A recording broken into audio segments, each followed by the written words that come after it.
Hello everyone, Professor Toybox here, along with Finn, and we're back in my TAC-based toy box on the planet Talay. This, of course, is the setting for the second mission of the 1990s Dark Forces game, which I'm recreating in the Disney Infinity 3.0 toy box. Today we're going to work on the hydroelectric power generator, which is one of the objectives for this mission. The power is down in the city, so none of the doors or equipment will work until the generator is brought back online. There are multiple things we need to do to make the power generator work as expected. First, we need to make these turbine blades rotate when we turn the power back on. And it'd be nice if there was also a hum of machinery to go along with this, so we'll see if there's something the sound generator can play for that. Second, we need things like doors that won't work until the power is on. And I think we can use Creativitoys to implement all of these things. So let's get started. The first thing I want to do, I've got this button over here that I had dropped before as a placeholder, and I think I'd rather use a power switch for this.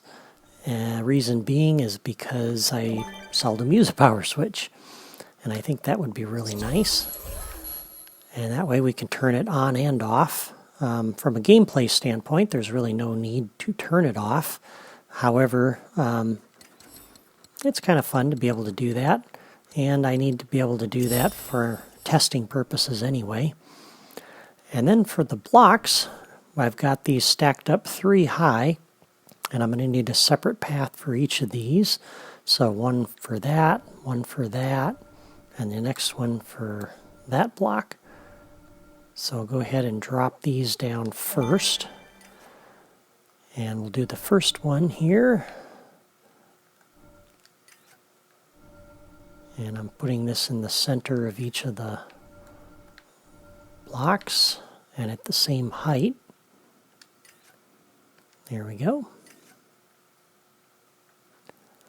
And now we'll come back over to the path and set the properties for this. And for the properties, I want this to be looped, and I want to turn off auto start. And I'll do the same exact thing for each of the other 2 sets of paths. So I'm going to go ahead and put that down here and center this.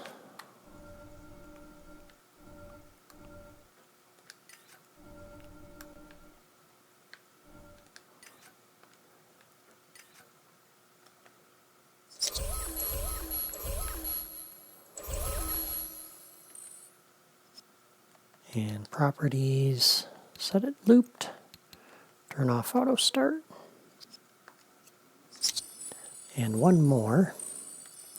And I need the blocks here right now because that makes it helpful to be able to drop these path points and see exactly where they've got to go. And after we've got the paths set up, then I'll go ahead and move the blocks out of the way before we attach them to the paths.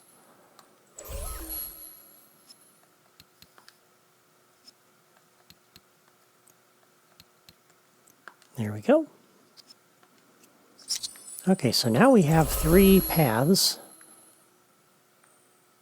Or 2. Where'd the other one go? Oh, there it is. Okay, yeah, it's there. It's just hidden underneath the water. Alrighty, phew.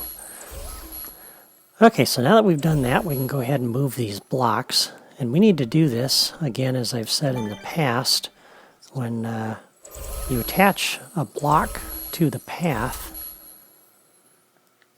it leaves the collision rectangle where the block had been before, and so the game thinks the block is actually in 2 places, where it was before you attached it to the path and where it is after you've attached it to the path. And so if I don't move these out of the way before I attach them, I can just run across empty space, basically, because the block doesn't need to be there. And while this thing is rotating, it won't matter. I won't be able to fall in the drink if I just start up here and run across, because it'll think the block is still there, even though it isn't. It's kind of tough to explain, but if you leave the blocks there and attach them, you'll find out. It thinks the block is still there even after you've attached it to the path and it's moving around the path. So we'll get all these out of the way before we attach them. And in the original game, there were only 3 blades. And I dropped down 4 sets of blades primarily because I needed to be able to figure out where the path points had to go. And I'm actually going to go ahead and follow the game here. So I'm going to delete these. So we're only going to do 3 sets of blocks, 3 blades. So we'll come down to the first block over here. No, I didn't want to move that. So go ahead, new path connection, and we'll put this on the top path. And then we can set the path properties on the block. And for the reset point, this is going to be good. Starting point is good. All of these defaults are good. Movement style is loop, so that's fine.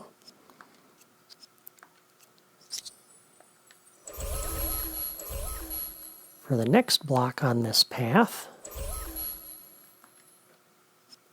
new path connection, come back up to the same path,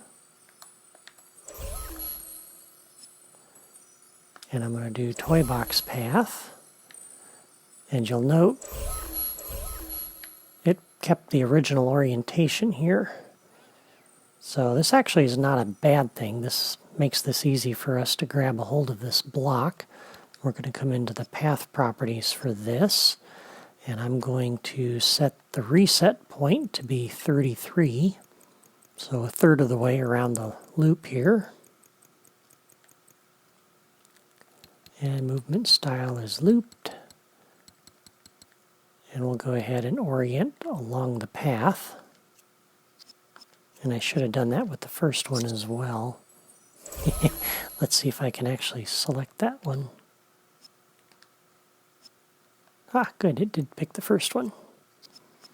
I got 2 blocks sitting on top of each other there, so that's helpful. That I could get to the first one. But that leads me to remember that I need a reset button here. So I'm going to come up here and drop a temporary push button. This will help.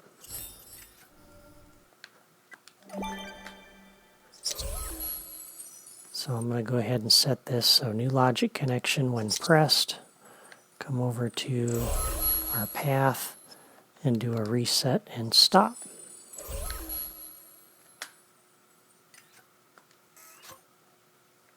So now I can come over here, and that puts that block over in its position.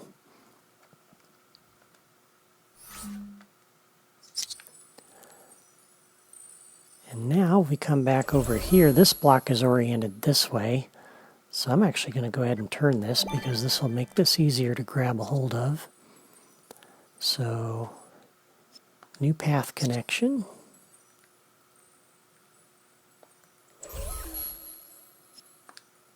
There we go. Properties. Toy box path. I want to orient along the path. The reset point for this one is going to be 66. Or 67, that would work as well. Probably closer to 67.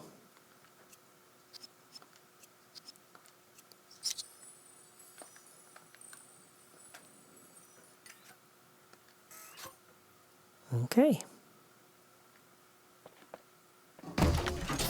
And there we go. There's our 3 blades. And I need to do that for each of the other 2 paths as well, and the blocks on those, so there's no difference there. And then we come over to the power switch. And on the power switch, we do a new logic connection.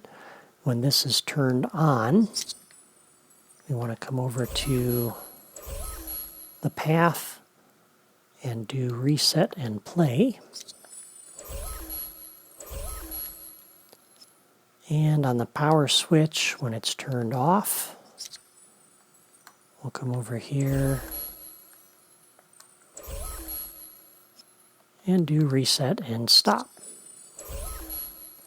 And that makes it kind of easy. It'll be a little bit jarring. If you happen to turn this off, the blades will snap back to these positions. And that can be a little bit jarring, but it's a little quicker this way to do this and connect it to the path. If you didn't want to do that, you can connect the power switch to each of the blocks instead. So you'd basically come over here and do new logic connection when this is turned on. Come over to the block and say start. And when the power switch is turned off, you'd say stop. And that way they would maintain their positions, but you're going to have to hook this power switch up to 9 different blocks, and it's a little quicker and easier to hook it up to 3 paths. And players are not going to be turning this on and off too much, I don't think, and if they do and it's a little jarring, that's okay. I can live with that. So now I'm going to go ahead and hook up each of the other 2 paths and do the exact same thing that I did here for this one, and I'll be back in just a moment. Okay, I've got all of the blocks hooked up for all of the blades. I've got the power switch hooked up to all 3 paths, both for turning it on and turning it off. And I've got my reset button hooked up as well, which helped me to snap those all in place. And so we'll come out here and we'll go ahead and test this. So we run across the blade that's still and step on the power switch, and there we go. So you can see each of the blades is rotating, and that indicates that the power generator is online. So worked out pretty good. But it's kind of quiet. You'd expect it to make some noise. So we'll go ahead and turn that back off for the moment. And we'll go ahead and drop a sound generator down here. So we'll come up to the Gameplay Toys drawer. And we have our sound generator. And I don't really want this to be visible, so I'm going to set this right down here as close as I can to the player's position. And just so you know, on the property for this, I'm going to leave this 3D sound at speaker or locator turned on, and we'll leave the volume at 100, so those default properties are good. Because once we leave this area, I don't want to hear the power generator way over by the Rebel base. So we'll come over here to the power switch, and a new logic connection when turned on. And I'm going to hook this up temporarily just so that I can show you that this is not the way to do it. So if we come over here, the sound I want to use is humming machinery. And I won't bother to hook up the off button just yet. So now we come over here. And it's cool, except that as you can see, it doesn't play for very long. And there's no option there on the sound generator to loop that. And so I'm going to come back over here to the power switch. And I'm going to delete that link that I just created because we need to do something different. And fortunately, there's a Creativitoy that will help us out. And it's called a repeater. So I'm going to come over here to the drawer and see if we can find that. There it is. And for right now, we're just going to drop that right here. And we're going to set the properties for this. And right now it's set at 5 seconds. That's much too long because that sound effect doesn't play that long. And it's just shy of 3 seconds. So I'm going to set this to 2. And there will be a little bit of overlap with the audio, but can't be helped. So we'll come over here to new logic connection on the power switch. When that's turned on, we come over to the repeater and we turn that on. And likewise, if we turn off the power switch, we should turn off that repeater.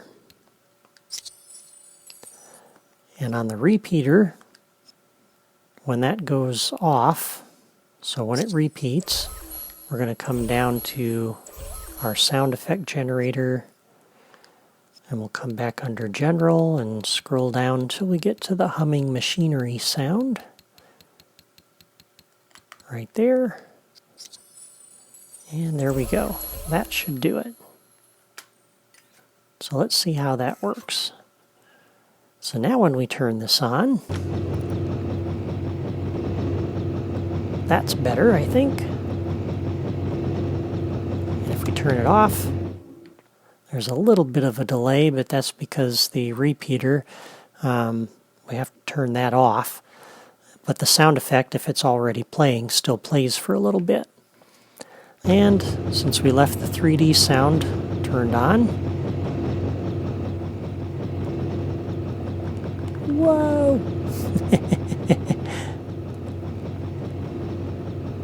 Yow! As we run away from it, it gets quieter and quieter. And if we come back over this way, then it comes back on, because I've got the sound generator set to play the sound in a location. All right. So far, so good. So that's the power generator. We'll go ahead and turn that off for the moment. Now we need to see what it does when we actually turn it on and off. So I've got a little area set up over here with a little block for a door. And we don't want this to work when the power is off. And so for that, we're going to need a logic gate. We'll put that right here for now. And we're also going to need a path for the door.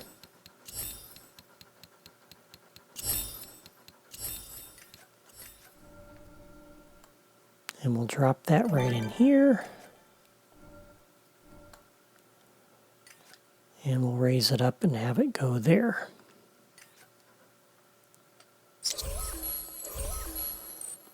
So once again, for the path properties, I'm going to set this, it's not active. I want to turn auto start off.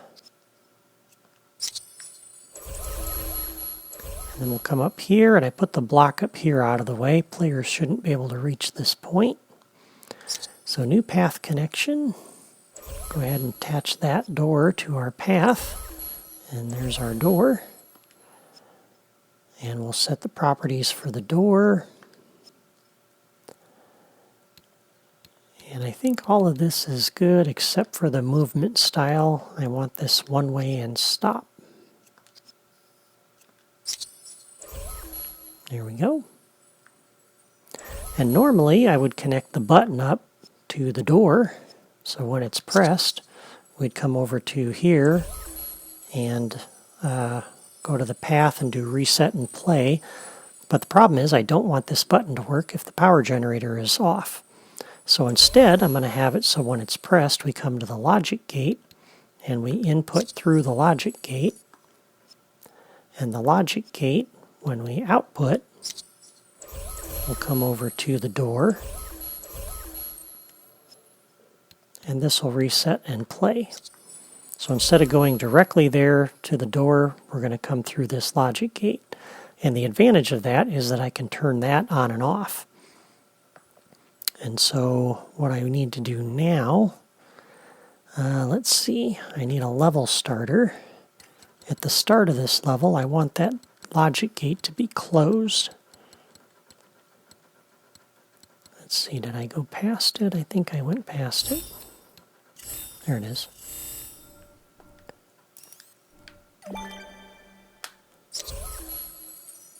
So when the level starts, new logic connection on catalyze, we come over to the gate, and we close it.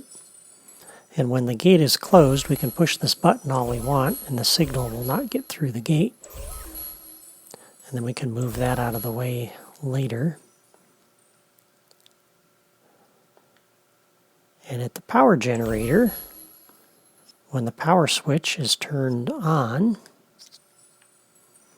we'll come back over to this gate and open it. And that effectively unlocks the door, because then once this is opened, because the power is online, we can come over and push this button, and then the door should go up. And likewise, if we turn off the power generator,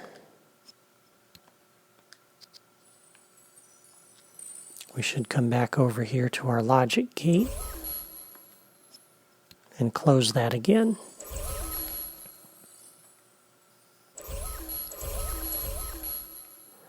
And I'm also going to come over to my reset button, and that I'm going to use to close the gate as well. That's because I'm already in here, so the level starter is not going to do anything because the level's already started. So now we can come over and test this. Oops, where did it put me? Way up there. Alright, so we hit our reset button.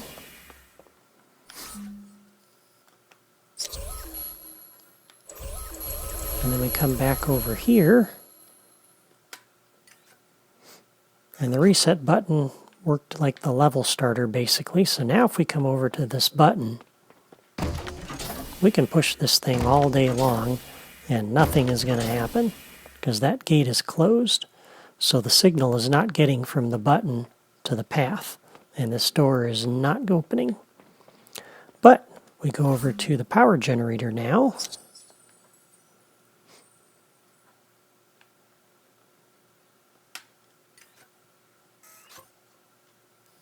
And we turn that on.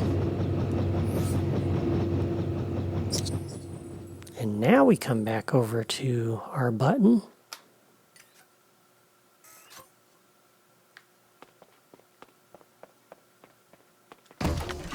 There we go.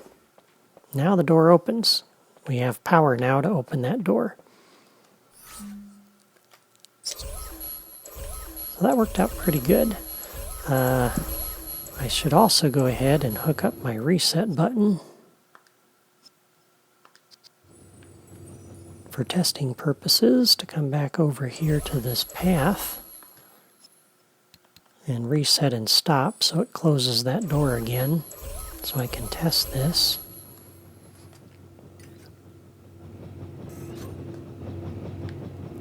So now I go ahead and do that. Oh, hey. That reset button should also turn off the repeater. That would be helpful, because the audio is still running.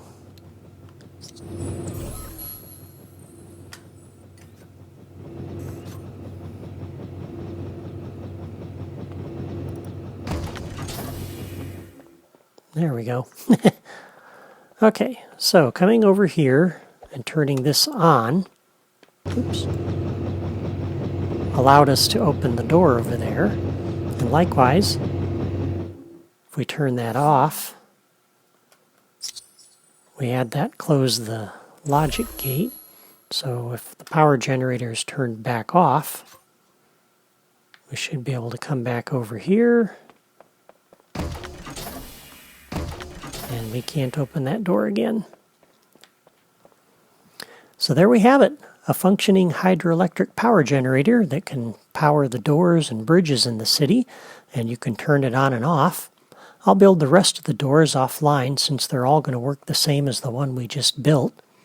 Next time I'll work on the rotating bridge that allows us to enter tack base.